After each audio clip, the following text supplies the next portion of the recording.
In April 2021, the Los Angeles Police Department received a panicked 911 call from Noah Kessler, a two-time Oscar-nominated actor known for his roles in hard-hitting dramas and courtroom thrillers.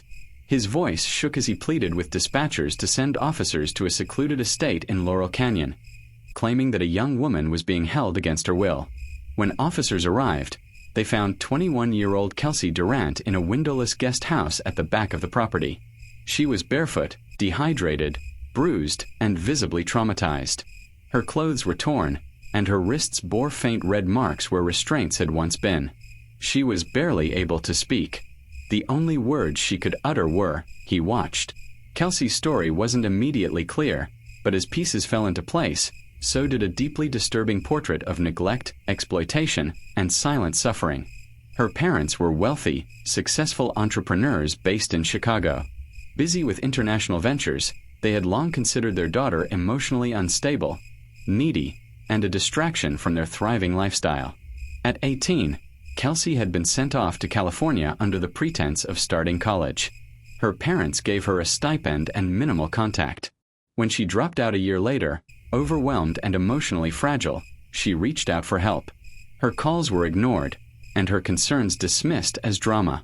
In a desperate bid to support herself and prove her independence, Kelsey responded to an online advertisement for a modeling agency that promised quick cash and high-profile opportunities.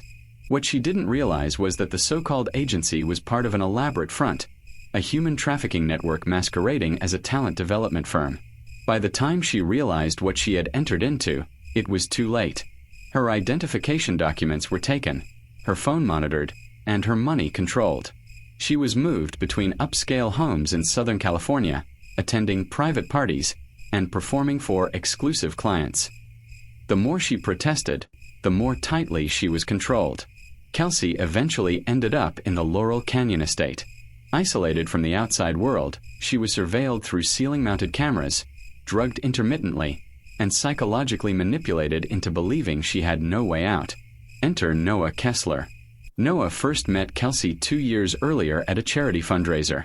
She was volunteering at the event, shy, polite, and clearly out of place among the glitzy crowd. She'd helped him pick up a stack of dropped cue cards and exchanged a quiet thank you before disappearing into the crowd. Something about her stayed with him. In March 2021, Noah received an email from an untraceable account. The subject line read, "If I go missing, it's not by choice." There was no body text, just a single JPEG image, a blurry photo of Kelsey sitting in a dimly lit room, eyes vacant, with a date stamp in the corner. At first, he wasn't sure if it was real, but a quick search through his archived emails confirmed it. Kelsey Durant. He remembered her immediately.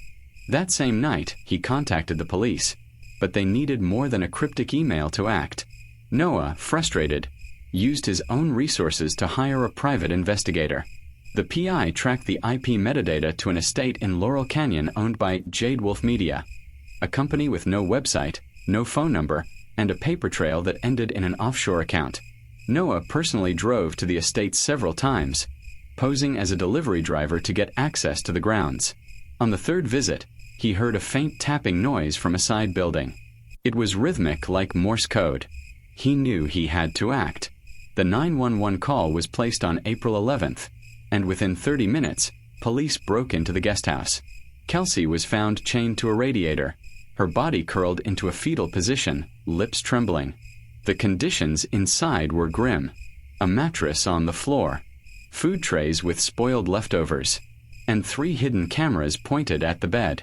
There was no sign of her captors. What followed was a media frenzy. Headlines ranged from, "Hollywood star rescues young woman from alleged sex trafficking ring," "Hero or hype?" "Why was Kessler involved with a stranger?" "Mystery behind Jade Wolf Media," "Real company or smokescreen?" Kelsey, hospitalized and undergoing psychological care, slowly revealed more details. She described being recruited by a woman named Lana, who promised Instagram modeling gigs. After her first photo shoot, her life became a blur of drugs, isolation, and manipulation. Lana vanished, replaced by men she didn't know. Her only possession was a red notebook, where she scribbled names, phrases, and feelings in a coded shorthand. The notebook was missing from the guest house. Detectives soon found evidence of burner phones, shredded documents, and a partially destroyed hard drive in the main estate. One of the men connected to the property, Darren Voss, had ties to a major streaming platform. That same platform happened to be the executive producer of Noah Kessler's upcoming film. Suddenly, Noah was being pressured to stay quiet. His legal team received anonymous threats. Journalists who dug too deep found themselves reassigned or facing lawsuits. And when Kelsey was finally ready to testify, her statement was mysteriously leaked and then discredited. With evidence tampered, and the case under internal review, the charges against the estate's owners were dropped. The DA cited lack of concrete proof and unreliability of the witness.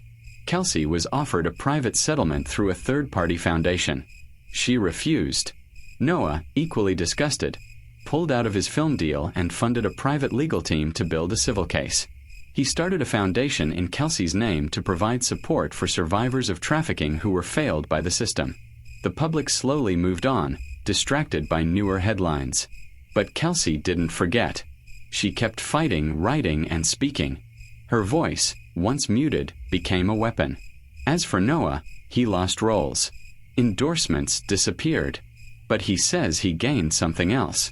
The truth is ugly, but silence is worse.